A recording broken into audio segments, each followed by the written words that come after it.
कर रहे होंगे। टाइप बहुत अच्छी चल रही होगी, शानदार धमाकेदार, है ना। तो उस धमाके में एक धमाका और ऐड कर लीजिए। कौन सा धमाका है वह? Vapour density. तो हमारा टॉपिक है आज का vapour density V dot D. क्या होती है वेपर डेंसिटी? डेफिनेशन क्या रहेगी इसकी?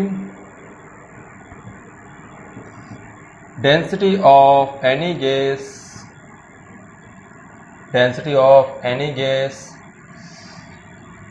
with respect to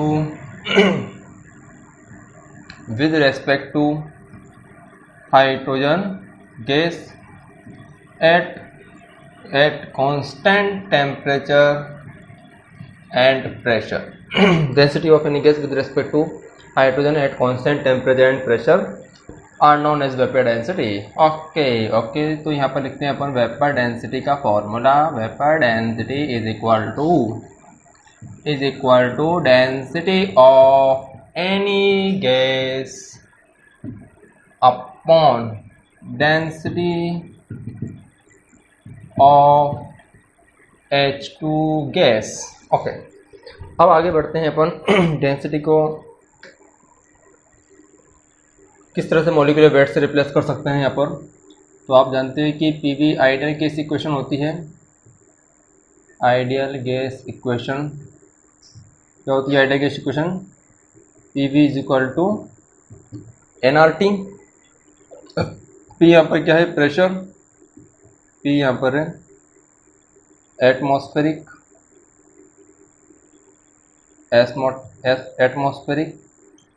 pressure.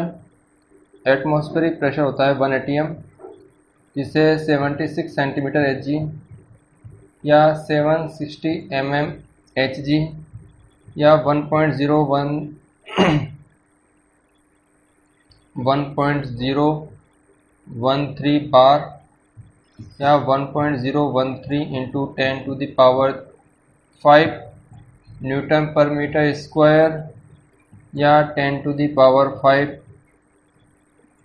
Pascal से डिनोट करते हैं। V यहाँ पर क्या होता है? वॉल्यूम।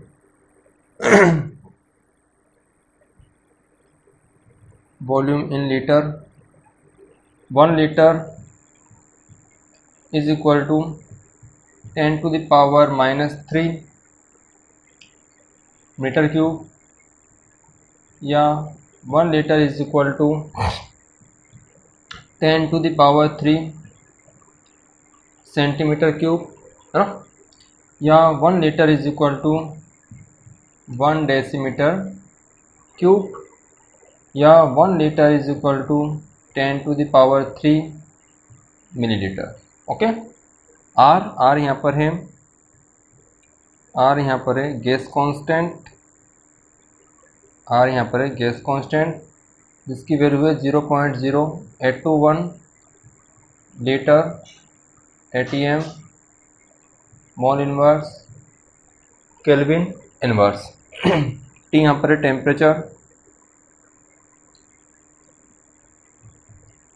Temperature in kelvin.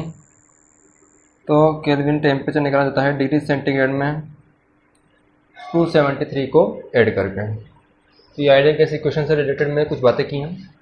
अब इस इक्वेशन को अपन डेंसिटी एंड मॉलिक्यूलर वेट में रिलेशन देखते हैं कि P इंटू V ये है weight upon molecular weight into R into T। तो pressure into molecular weight is equal to volume upon weight upon volume into R into T। Weight by volume क्या होता है? Density. तो density is equal to P M W upon R T. तो ये density and molecular weight में relation है बेटा, देख लीजिए इसको ढंग से। At constant temperature and pressure D directly proportional to molecular mass. D directly proportional to molecular mass. तो है ना। ओके ओके, तो अपन लिख सकते हैं बेटा यहाँ पर, तो ये vapour density of any gas है ना, तो इसको अपन किससे रिप्लेस कर सकते हैं, मॉलिक्यूलर मास से। तो vapour density is equal to molecular mass of any gas, molecular mass of any gas upon molecular mass of hydrogen gas. तो molecular mass of any gas is equal to 2 into vapour density. Molecular mass of any gas is equal to 2 into vapour density. तो vapour density और molecular mass में relation है बेटा ये। Okay ठीक है, तो ये मोलिकुलर मास और वेपर डेंसिटी में रिलेशन है। यदि यहाँ पर with respect to hydrogen gas की जगह यहाँ पर हीलियम गैस को भी लिया जा सकता है, जरूरी नहीं हाइड्रोजन गैस के रेस्पेक्ट में हो। नॉर्मल कंडीशन में जब कुछ ना कहा जाए तो हाइड्रोजन गैस ही मानना है आपको, और यदि बोले जाए हीलियम गैस के रेस्पेक्ट में तो हीलियम गैस के रेस्पेक्ट में क्या हो जाएगा यहाँ पर, with respect to helium gas, with respect to helium gas. तो हीलियम गैस के रेस्पेक्ट में जो मोलिकुलर मास होगा किसी भी गैस का, molecular mass of any gas, molecular mass of any gas is equal to helium का molecular mass 4 into vapour density, 4 into vapour density. यदि नाइट्रोजन होगा, यदि नाइट्रोजन को यदि ले लेते हो तो मोलिकुलर मास क्या हो जाएगा आपका 28 इंटू वेपर डेंसिटी। तो वो गैस के ऊपर डिपेंड करता है। वैसे नॉर्मल कंडीशन में किसका लेते हैं अपन, हाइड्रोजन गैस का ही वेपर डेंसिटी में अपन यूज़ करते हैं, है ना। तो ये वेपर डेंसिटी है, vapour density is equal to molecular mass divide by 2, या molecular mass is equal to 2 into vapour density. Clear है? ओके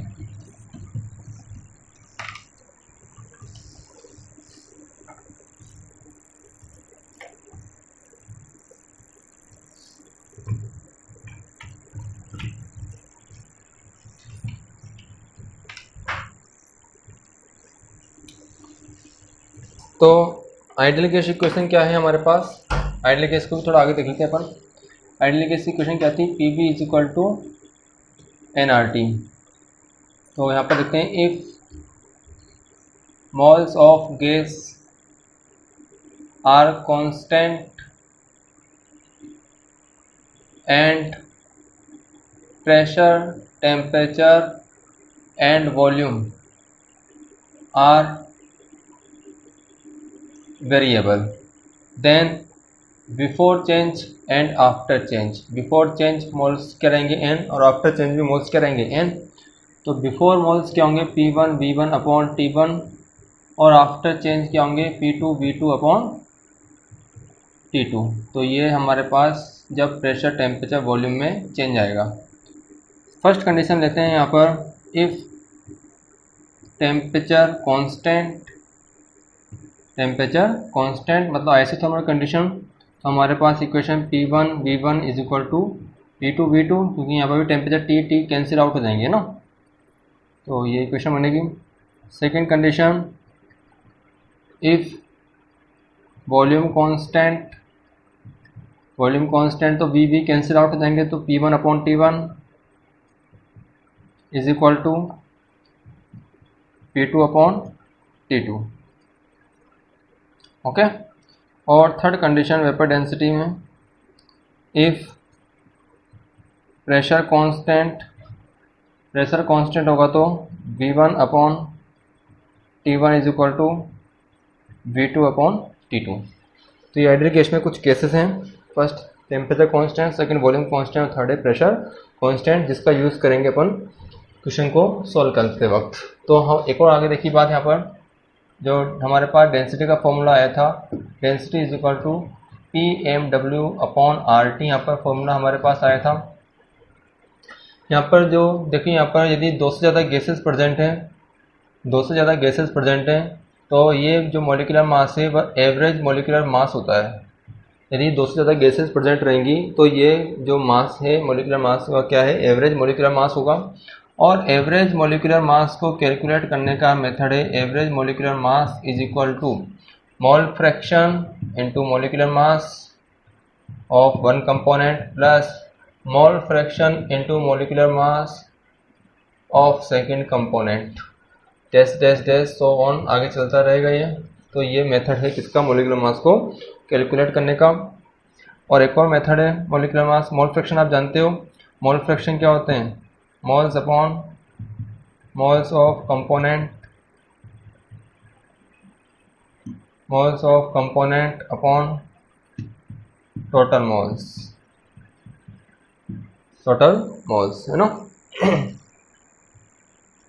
जैसे कि ए और बी है, ए के मोल से Na और बी के मोल से Nb, तो मोल फ्रैक्शन ऑफ ए क्या होगा, mole fraction of A, mole fraction of A होगा moles of A upon total moles, total moles क्या है Na प्लस Nb। इस तरह से मोल फ्रैक्शन ऑफ बी क्या होगा, mole fraction of B moles of B upon total moles Na plus Nb। Okay, देखिए mole fraction हो गया। एक और molecular mass, average molecular mass का फॉर्मूला है average molecular mass is equal to 100 या बोल सकते हैं total weight, total mass upon total mass, total mass upon total moles. ये भी एवरेज मॉलिक्यूलर मास का ही फॉर्मूला है। इसमें परसेंट टर्म्स में निकला जाता है, जैसे परसेंट मॉलिक्यूलर मास दिया हुआ है आपको एवरेज फॉर्म में, क्वेश्चन करेंगे तो मालूम चलेगा आपको एवरेज फॉर्म में। तो यहाँ पर अपन परसेंट टोटल मास कितना मानेंगे इसका, 100 upon x of molecular mass of first component plus 100 minus x upon molecular mass of second component, 2 component given हो। तो इस तरह से एवरेज मॉलिक्यूलर मास यहाँ पर अपन कैलकुलेट कर सकते हैं।